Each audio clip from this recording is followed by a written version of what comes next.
Welcome, everyone. I'm thrilled to be here today with the wonderful Banafsheh Sayad. Hello. Hello. It is such a pleasure to have you here. I'd like to tell everyone a bit about you. Banafsheh Sayad is a Persian master, sacred dancer, choreographer, acupuncturist, transformational teacher, activist, and the founder of Dance of Oneness, a deeply profound and highly accessible spiritual teacher of embodiment. Banafsheh performs and teaches internationally, initiating people into the wisdom of their bodies. Banafsheh, it's such a privilege and pleasure to be here with you today. Could we begin perhaps by you telling us a little bit about yourself and how you developed the wonderful system that you share? Absolutely. Thank you for inviting me. It's wonderful to be with you as well. Uh, the system that I've developed, Dance of Oneness, really came about from having three passions, really. One passion for the divine, for the mystery and understanding this more. Another passion, dance. And a third passion, helping people feel more at ease in their bodies and really honor being in their body. So these passions sort of commingled over time, and it became the Dance of Oneness. How many years ago did you begin doing this type of dance movement? Is it something you've done all your life? Well, as far back as I can remember, I've always loved to dance. So I was dancing when I was this big. So I came out of my mother's womb dancing, I feel, and basically went through a lot of difficulty because dance in my culture, I'm from Iran, dance in my culture is not regarded very highly. Actually, neither is music. So these performing arts have been sort of demonized. They've been kind of taboo. So I was not really trained in dance as I was growing up, even though I come from a lineage of performing artists. But I was dancing anyway and sort of teaching myself different exercises that would develop my capabilities and develop my capacity. And I would choreograph dances to the music I loved with friends. And I did this as I was growing up until we immigrated to the United States.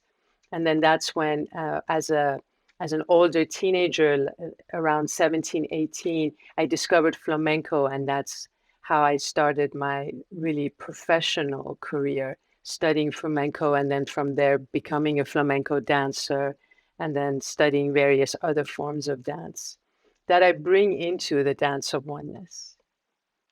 How absolutely wonderful. Looking at you and knowing you a little bit that I do now, you hold yourself with such grace and beautiful posture. I'm just wondering, is your movement and your heritage related to the Sufi system at all? Yes, absolutely, absolutely.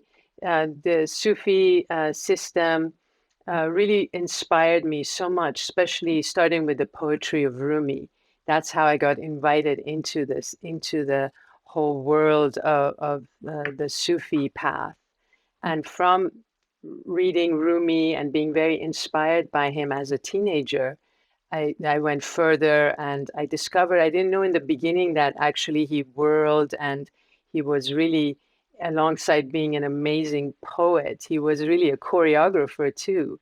I didn't know that in the beginning, but slowly over time, I found that out and became very curious about the whirling. Even though the whirling for me wasn't something that I studied to begin with, I just loved to turn. I loved to turn as a child, and I never stopped. And then because I loved to turn, I became more and more curious about the system of the whirling dervishes, the Sufis, and learned more about them, joined them in Turkey, and had great adventures. And so that's a big part of the Dance of Oneness. Wow, that is incredible. That whirling stuff really spins me out, and I'm not being punning. It really. It's funny. I can do it backward. I used to do lots of backward flipping over and 100 times flipping over backwards. But when I turn this way, it just spins me out completely. You must have an amazing balance system inside you. I was fascinated by what you said, especially because Rumi is a philosopher. I spent years studying in India and China, and I learned the movement systems of India and China. And what was interesting to me about them was that it wasn't just movement, it wasn't just exercise, it was interwoven intimately with the philosophy of those cultures. So I would love to hear a bit more about how your teaching and the movement practices you offer relates to the philosophy that you've learned and you've developed in your own life. Can you tell us a bit about how dance and movement can be forms of therapy based on these sorts of things? I imagine they're also not just physical therapy, but also physiological and mental therapy as well. Oh, absolutely, absolutely. But to go back to your question, the first question about the philosophy, actually, in the dance of oneness, I bring together three streams. One stream is technique, movement, and dance technique, and the invitation for people to take the techniques that I derive from flamenco and from Persian dance, from Tai Chi, and from the whirling, to take these techniques and make them their own and sort of open their own creativity, just use them as tools. Another stream is wisdom teachings. So, drawing from the Sufi tradition as well as the Taoist and the divine feminine traditions, uh, uh, that becomes the second stream. The third stream is healing. So, already embodying wisdom teachings through dance, through a focus that is body based, I feel is already very healing. But in this dimension, I also bring from my knowledge and my experience in Chinese medicine, as well as the chakra system. So that you have this program that operates in these three dimensions and brings them together. So that when you're dancing, it's connected to an inner philosophy, a philosophy that is based in, tradition, age-old traditions, as well as really interpreting them in your way, making them yours, sort of finding all of these philosophies that I feel are in us because we have inherited them, right? So finding them, uncovering them in the body through the movement, through really taking this deep inner journey. Ah, So that's that's my response to the first part of your question. And then you asked about is movement, can it be a form of therapy? And absolutely, but a different kind of therapy than psychotherapy, of course, because it's not through language, right? It's not through words, it's through movement, it's through felt experience. And I find that a lot of a lot of the challenges and difficulties and traumas that we experience get lodged in the body. I'm sure you know this too, and you work with this too. And if you don't move them literally, physically, they will stay lodged, and they, as Chinese medicine also informs us, they become our ailments and diseases. wow. That is amazing. That's so wonderful. Can you tell us a bit more about the modality you call dance of oneness? And I'm especially interested in how you've interwoven the philosophy of your culture and your personal philosophy into bring this into something which you can share with people. Yeah, so I said already a little bit about that, but also to really come in touch with as above, so below, as within, so without, and the reverse of that, as without, so within, as below, so above, to really experience this, in a visceral way, and to uncover, the macro in the micro, to uncover, philosophies and ideas and truths, let's say, in and through the body, so that they become a lived experience. So it's no longer something you know with your head, but something that you experience through your body, through your physicality, and you know with your heart. You know, as I'm saying this, I'm reminded of what Shams of Tabriz, Rumi's beloved companion and teacher, told him as he brought him the practice of whirling. As you may know, Rumi was a learned man, and he was like a spiritual leader, but more like a religious figure and an Islamic figure. And when Shams of Tabriz meets him, he tells him, "You know everything there is to know with your head. You know you've gone to the university in Damascus, and you've been training with all these great teachers whom your father asked to teach you, and you've met all these great learned people, and you know so much. But do you really experience these teachings? Do you know these things with your head? Do you know them with your heart? Do you know them with your physicality? Do you live them?" And so Rumi was kind of speechless. And Shams said, "You need to whirl. It is through the whirling that everything that you know here will drop down into your heart, and they become a lived experience." And Rumi began whirling, and he became, he's known as the whirler, as the whirling dervish, not the original one, but certainly the one that has made this practice so known in the world for centuries. That is so beautiful. I love the fact that you talk about the heart. And it's really nourishing for me to hear that, because initially I was a molecular biologist and I used to see cellular interactions. And, in our body, we've got maybe 50 trillion cells, which when perfect health is there, every cell is connecting with every other cell by sharing good energy and loving information. So for me, the idea of connection and health inside the body is about making connections. But the only way you can really connect with people is by sharing your love and your generosity. And so I think this is what you're doing inside your body when you teach and practice. Is that part of your philosophy, if you know what I mean? Yes, and I love what you're saying, because this connection is not something that we try to do. It's just sort of intrinsic to us when we open our hearts, right? We just automatically connect, and we feel our best, right? We feel our happiness when most happy when our heart is open, and when we're connecting with people without judgment and without protecting ourselves. That's when we are truly happiest. And yes, I mean, this is what I try to really inspire people through the dance. And that's why it's called Dance of Oneness, to really come in touch with our interconnectedness, and to realize that without that feeling, without that connection, we are truly not who we are. Our true selves are in connection with one another. Because if we were meant to be just alone, that would have been the way creation would have taken place, right? Just these, solo individuals. But that's not how it is. And it's in community and in connection that we feel our best.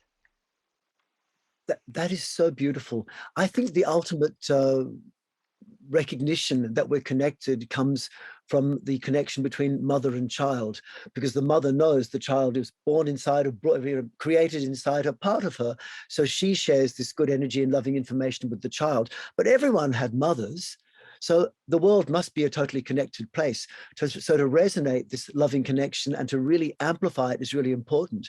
One of my best Chinese teachers said that one of the ways of really recognizing and manifesting this connection in reality is to stop blocking it.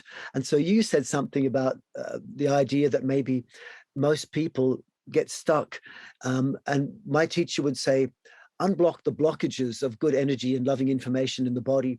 And the things that tend to block us most are too many thoughts, like judgment, you said. Often he also says the best things, that the things that block most are too much physical tension, too much stretching or bad posture, like chronic sitting, for example, over breathing and overthinking, and often overeating as well. So can you talk a little bit about what we need to do maybe in your practice and also in daily lives to just unblock the blockages of good energy and loving information inside your body? I love what you're saying. So your teacher was talking about the smooth flow of chi in a way, right? You want to ensure that chi is flowing unobstructedly and abundantly. And this chi that we're talking about is also the chi that is running through the universe. So the more that we are able to open ourselves to this energy, the healthier we feel and the more vibrant we feel. So the way, for me, and what I would say is definitely to move. Now, it doesn't have to be, a long session of movement, but at least, intermittent movement throughout the day. If you feel that you're stiff or you feel constricted, to really allow yourself to give yourself the permission to shake and to just kind of open the places that you feel are getting stiff. And even with just a little 5 minute shaking, things can really start to move, or rotations of different parts of the body, letting movement flow unobstructedly. Because this is not something that we can just think and it would happen. This is something that we literally need to do to open up these blocked places, like you were saying. This is so exciting. In my years of trying to discover and trying to learn from different people, I developed a system which I call 5-dimensional flow, because all movement can move, potentially in 5 dimensions in terms of how the body can move forward, back, side, twist, lengthen, shorten, and expand and contract. So you talk also about the healing dimensions in your dance of oneness. Can you talk a little bit about this dimensional aspect to your practice? Yeah, healing is about coming into wholeness, right? It's about integrating the parts of ourselves that sometimes, actually a lot of the times, remain disconnected. And that is, our thinking with our emotions, and our thinking, our emotions with the state of our body. And then all of that with our soul.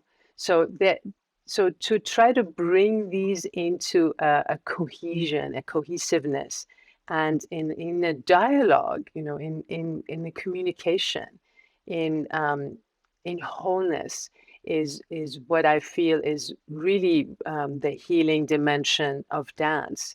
And what happens in dance is that we're usually dancing with music, right? We're expressing with music, and that opens our hearts.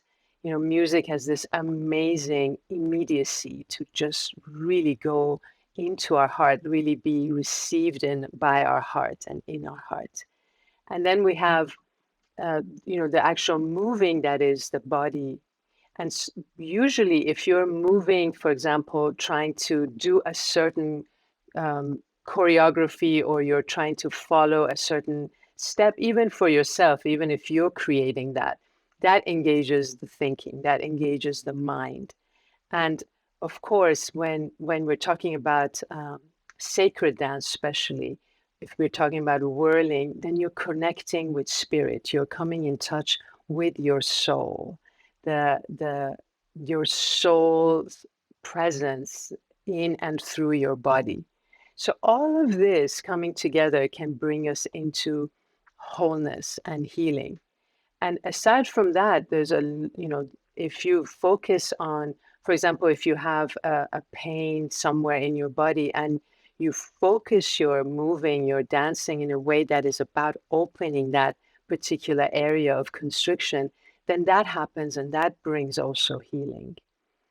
And a lot of times, again, because we're moving with music, again, because we are coordinating with music, a lot of emotional conflicts and emotional difficulties can also dissipate when we allow ourselves to feel them and then let the music carry us. so that we can move through the challenge and open to something else. I love this line from Johnny Cash. He says, get a rhythm when you feel the blues. It's just so perfect. That is so beautiful. What you said is so rich. It fills me with about 50 questions.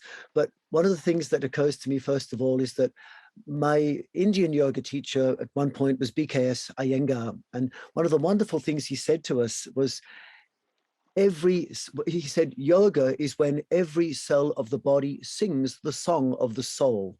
And so the soul is in all our body, and to have every cell resonating it is important. But also, we talk a lot in I'm a physiotherapist, and for me, physiotherapy I have a passion for, but at one point it threw me off a little bit because there was an obsession in physiotherapy, as there is in the modern world today, about the importance of your core and having a strong core. And often they talk about tightening your pelvic floor and establishing a neutral spine, whereas you talked about less contraction. And to me, when I hear people talking about the core in that way, that's just actually blocking the flow of beautiful energy inside the body.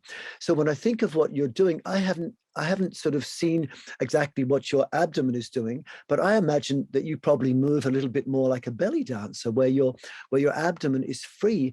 Can you talk a little bit about the core and the relationship with the gut brain, our second brain, that place where we feel from a little bit?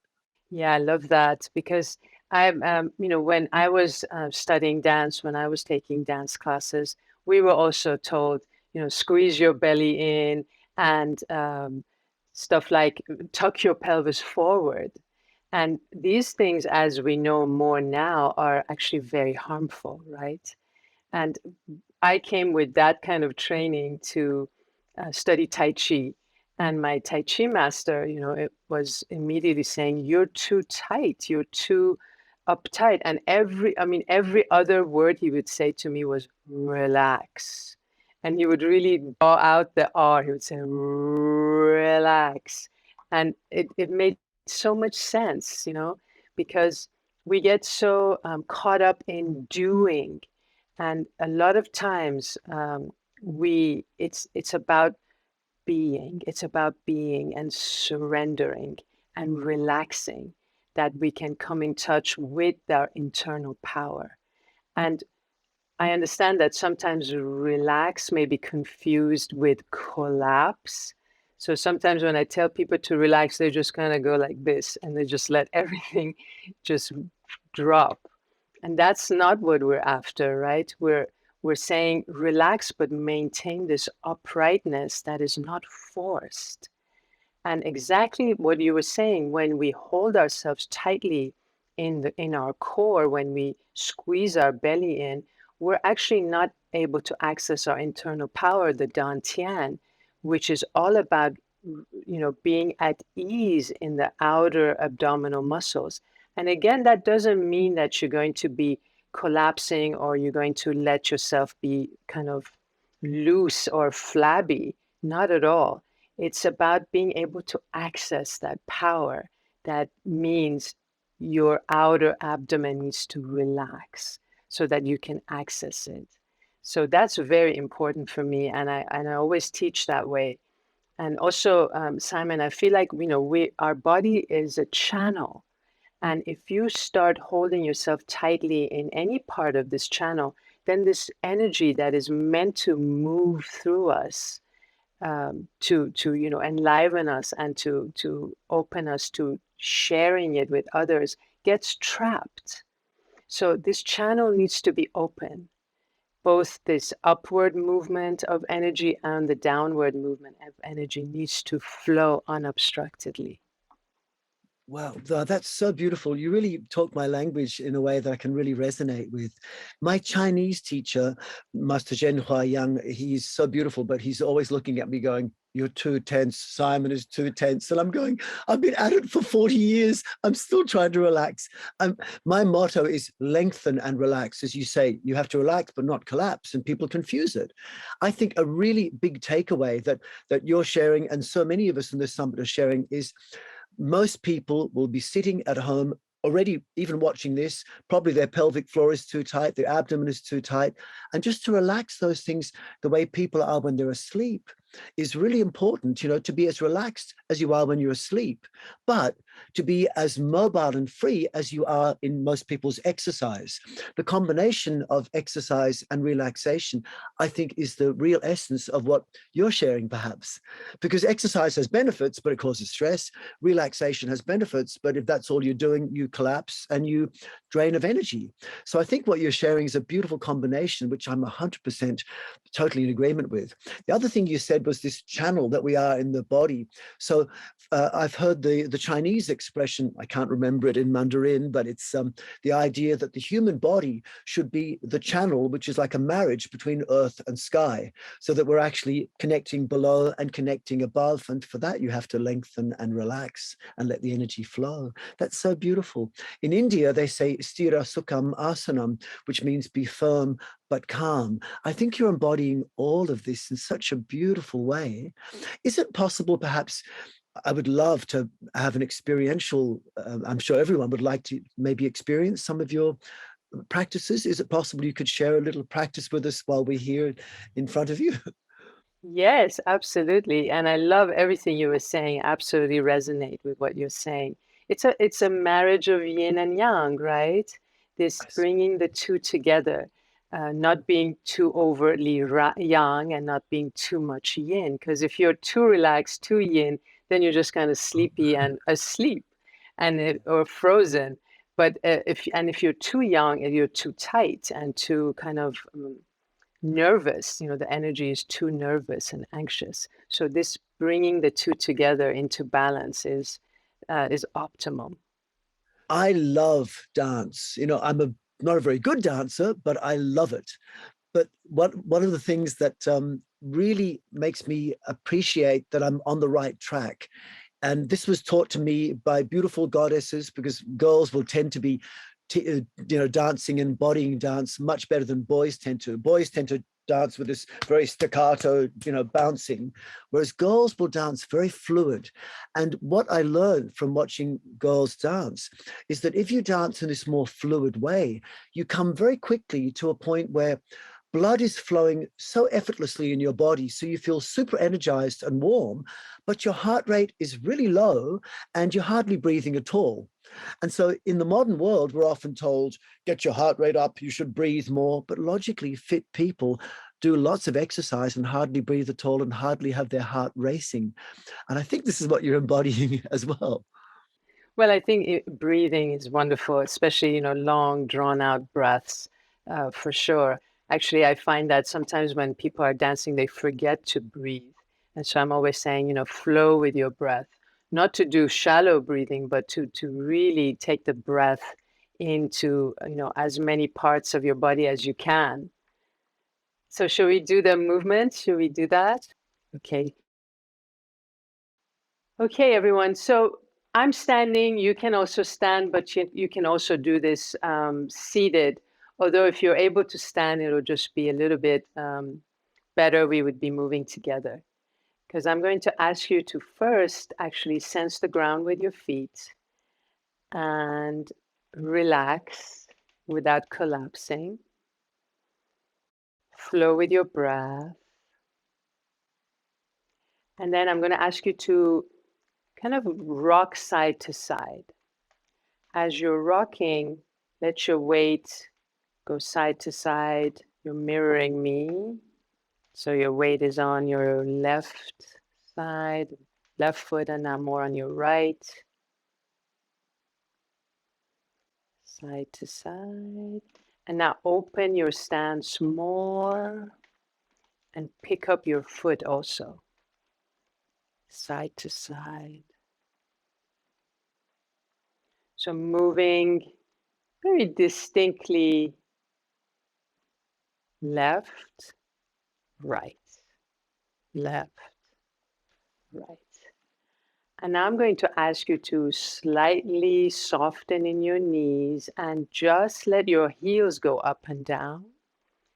And instead of being right, left so distinctively, flow between the two. Flow. lifting heels up one at a time. And as you're flowing, you can let your arms also flow. Kind of moving into a more fluid way. Sense the back of your legs, your hips, your buttocks. Sense your low back and trace up your spine with your awareness. Sense the back of your head. And now move with your arms a little bit more, letting arms come to the level of shoulders. Keep your hands nice and soft.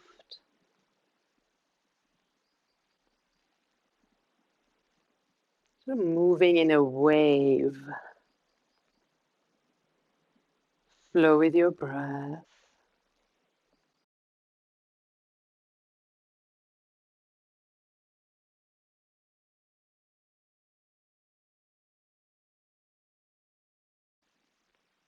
Beautiful.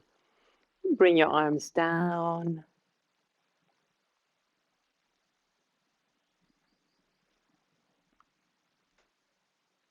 Flowing with this movement.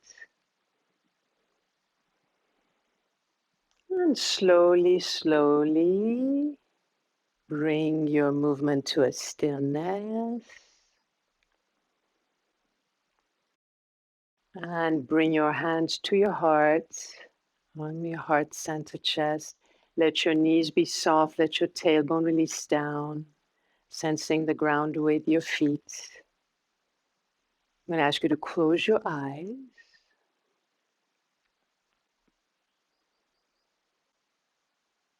And feel into your heart. Sense your heartbeat.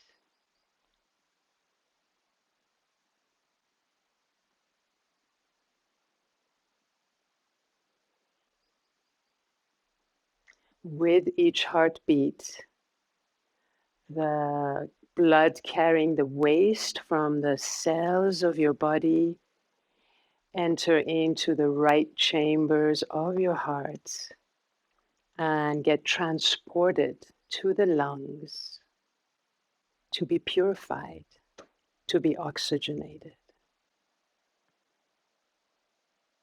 And in the same heartbeat, the blood, the oxygenated blood from your lungs enter into the left chambers of your heart and get pumped into your whole body. So your heart simultaneously holds the pure blood and the impure. And if your heart was to say, I only want to deal with the pure, you would get very sick and possibly die. And your heart knows that the blood, the impure blood, needs to go to the lungs to be transformed into the blood that your whole body can use and benefit from, and be nourished by.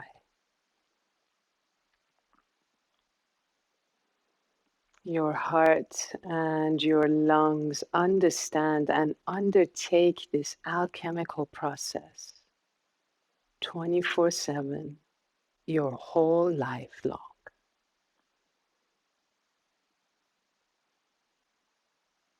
So let's take a moment to presence this truth and to be grateful for this miraculous inner alchemy.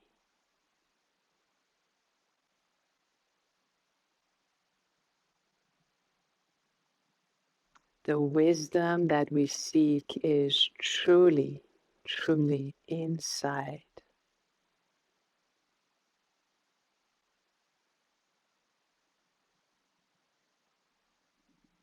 Now, can you please take a deep breath in, and with your exhalation, open your eyes.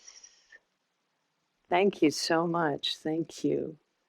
May our emotions, our thinking learn from the wisdom that is in our body, the wisdom that is happening now and at all times.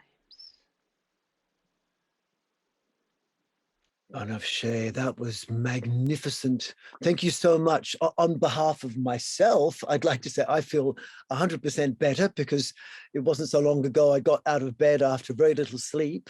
And I'm really excited to talk to you, but I hadn't done anything at all for my body. So that was a wonderful way to awaken my energy and feel now relaxed, calm, pain-free, and energized. Thank you so much for sharing that with us. Thank you. Thank you, Simon. That was just a very short taste. I think it's really important that we all, myself included, appreciate that it only takes a little bit to actually, a little bit of posture and movement and just focus attention on yourself to actually feel so much better physically, physiologically, and mentally. You know, as a physiotherapist, one of my mottos that I really adopted from the profession was exercise is optional, but movement is essential.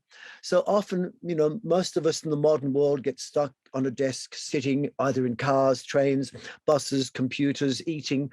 And we need to all remember just to do what you've got us to do just then, which is to get up and find a bit of self-expression in very simple, accessible, safe movements, especially ideally standing, not sitting. Thank you so much. Yeah, it really doesn't take much, does it? It's just about, giving yourself the permission to do that and appreciating the importance of it and how much better we feel after even something as short and as small as little as that. I think it's also nice that you share it with music. Usually, obviously, we didn't share it with music just then, but what occurred to me as we're doing it was I know that sometimes in the urge to get things done and do your job, many people use the excuse, I haven't got time to practice, I haven't got time. But really, it only takes a few minutes. So I know that sometimes people start and do 15 seconds, it's not working in 15 seconds, so they give up. But if you had just one song and you put on a 3-minute track, 3 minutes to 5 minutes would be enough. And just having a bit of music in the background can make so much difference just to ease the mind, give you a bit of rhythm and melody. I would love to come to one of your classes. Oh, please do. Please do. That would be wonderful. Actually, could you tell us a bit about where people could experience the dance of oneness and tell us a bit how people could connect with you, perhaps? Sure. People can go to my website, which is danceofoneness.org. And also, I do classes with Shift. I do courses with Shift. Uh, as we speak, I'm finishing the course, the 7th week course that we had, Sacred Dance for Freedom. And there will be a follow-up course that I invite people to look for on the Shift website. Do you have like a web address that you could have, or an Instagram or a Facebook thing that people could find simple things on, perhaps? Yes, yes, danceofoneness.org. And that's the website. And they can also find me as Banafsheh Dance on Instagram. Okay. I think that more young people need to see your work, and people of all ages, of course, but Instagram's a good one for younger people often. And I think I'll be looking at that straight away. I mean, I think of myself as a young person. I have this Of course, of course. the mind of a 6-year-old in a seventh decade body. Bless you. Is there anything else you'd like to share with us before we part for the day? Well, I just, everything that we said, to just kind of distill from it, I would just invite people to dance more, and just like you said, don't think you have to prepare and have X, Y, and Z in order to do it. Just put on that music, that piece of music that you love, and just move with it. And you'll be so surprised the way it'll just shift your state if you've been, in a state that needs shifting, and how it clears your mind too. You know, people think, okay, I don't have enough time to do this. But actually, when you do put the time, and even a very little time to dance, you will have just much more clarity and ease and energy to actually go do the rest of your, you know, busy work. So I Mm. really invite people to dance more. And just think, if people danced more in our world, we would have such a different world.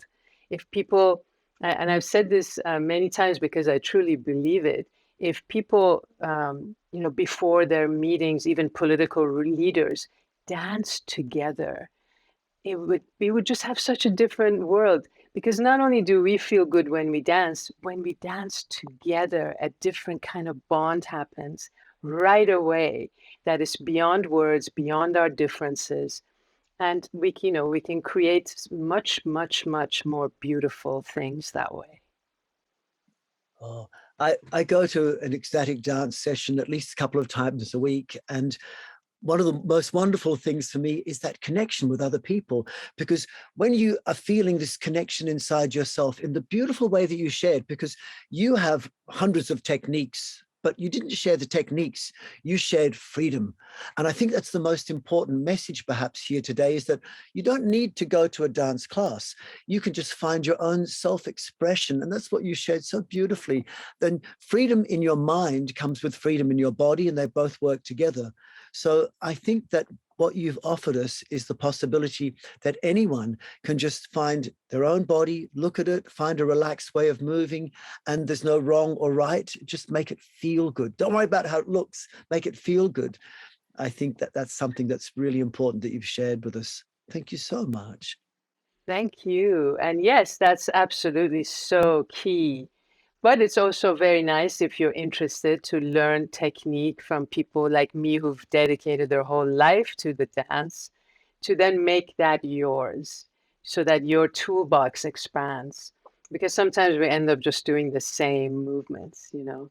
But when someone who is dedicated, like me, also comes along and shows you some movements that you may not have thought about or you haven't done, then that opens and expands your toolbox for creating more joy and more freedom. Wow.